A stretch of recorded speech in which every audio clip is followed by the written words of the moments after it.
دل کے دورے کی وجوہات اور علاج نبوی صلی اللہ علیہ وسلم۔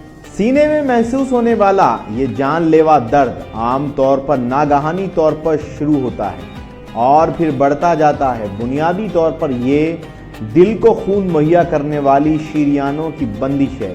کبھی تو یہ آہستہ آہستہ پیدا ہوتی ہے اور کبھی فوراً ہی محسوس ہونے لگتی ہے۔ ماہرین کا خیال ہے کہ حیوانی ذرائع سے حاصل ہونے والی چکنائیاں دل کی نالیوں کو بند کر دیتی ہیں۔ سگریٹ پینے والوں کو دل کے دورے کا اندیشہ دوسروں سے زیادہ ہوتا ہے۔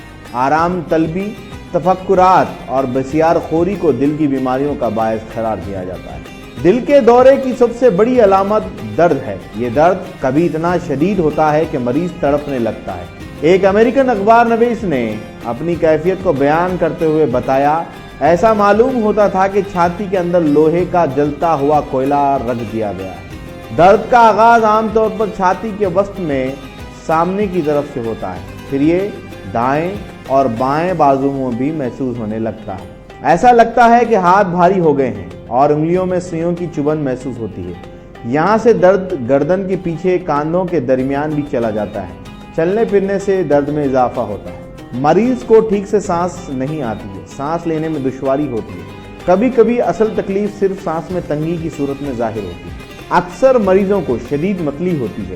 کئی مریضوں میں صرف یہی علامت ظاہر ہوتی ہے۔ دل کو خون کی بہرسانی کی بندش صدمے کی شدید کیفیت پیدا کر دیتی ہے۔ ٹھنڈے پسینے آنے لگتے ہیں، بے قراری، گھبراہٹ، کمزوری، پریشانی اپنی انتہا تک چلے جاتے ہیں۔ بلڈ پریشر میں دورے کے دوران اضافہ ہو سکتا ہے، لیکن عام طور پر بعد میں کم ہو جاتا ہے۔ دل کا دورہ یعنی ہارٹ اٹیک اور فرمان نبوی صلی اللہ تعالی علیہ وآلہ وسلم۔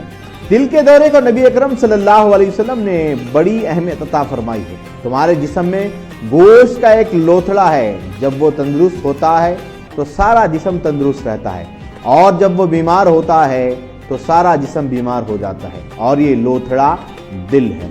آپ صلی اللہ علیہ وسلم نے دل کی بیماری سے بچنے اور ان کا علاج کے لیے متعدد اسلوب عطا فرمائے۔ نبی اکرم نے دل کی بیماریوں کے علاج اور بچاؤ کے لیے غذا میں ایسے عناصر کی نشاندہی فرمائی ہے جن کو کھانے سے دل کو تقویت حاصل ہوتی ہے۔ اگر وہ بیمار ہو تو تندرستی حاصل ہوتی ہے۔ ان غذاؤں میں سب سے اہم ہے تلبینہ۔ نبی کریم صلی اللہ علیہ وسلم نے جو کے فوائد میں دو اہم باتیں ارشاد فرمائی ہیں۔ مریض کے دل سے بوجھ کو اتار دیتا ہے، غم اور فکر سے نجات دیتا ہے۔ حضرت عائشہ صدیقہ رضی اللہ تعالیٰ عنہ روایت فرماتی ہے کہ میں نے رسول اکرم کو فرماتے ہوئے سنا، دل کے مریض کے لیے تلبینہ تمام مسائل کا حل ہے، یہ دل سے غم کو اتار دیتا ہے۔ جو کا دلیا یعنی کہ تلبینہ پہلے پانی میں پکا لیا جاتا ہے، پھر ضرورت اور ذائقے کے مطابق دودھ اور شہد شامل کیا جاتا ہے۔ تلبینہ کیسے بنتا ہے اس کے لیے میری ایک اور ویڈیو اس میں موجود ہے، اسی چینل پر آپ اس ویڈیو کو دیکھ سکتے ہیں۔ اس میں مفید عناصر کی ایک معقول مقدار پائی جاتی ہے۔ بہتر یہ ہے کہ چکی کا بنا ہوا جو کا دلیا یعنی تلبینہ کا استعمال کیا جائے۔ تلبینہ ہر جگہ آسانی سے دستیاب نہیں ہوتا، اسی لیے اسی جگہ سے لینا چاہیے جن کو تلبینہ بنانے کا طریقہ معلوم ہے، نہ کہ کئی لوگ انٹرنیٹ پر دیکھ کر تلبینہ بناتے ہیں جس سے ان کو فائدہ نہیں ہوتا اور وہ سنت کو بدنام کرتے ہیں۔ اس کے بعد آتا ہے شہد۔ کمزوری دور کرنے کے لیے شہد قدرت کا انمول تحفہ ہے۔ خون کی نالیوں کو کھولتا ہے، اعصاب کو تقویت دیتا ہے، طاقت دیتا ہے اور دل کے عضلات پر سے بیماری کے اثرات کو اتارتا ہے۔ دل کی بیماریوں کے علاج کے لیے 6 سے 4 بڑے چمچے ایسے وقت میں لینا مفید ہوگا جب پیٹ خالی ہو۔ بند نالیوں کو کھولنے کے لیے نبی کریم صلی اللہ علیہ وسلم نے شہد کو ابلے پانی میں دینا پسند فرمایا ہے۔ اس کے بعد آتا ہے بہی۔ نبی اکرم صلی اللہ تعالی وسلم کے دست مبارک میں ایک روز بہی کا پھل تھا۔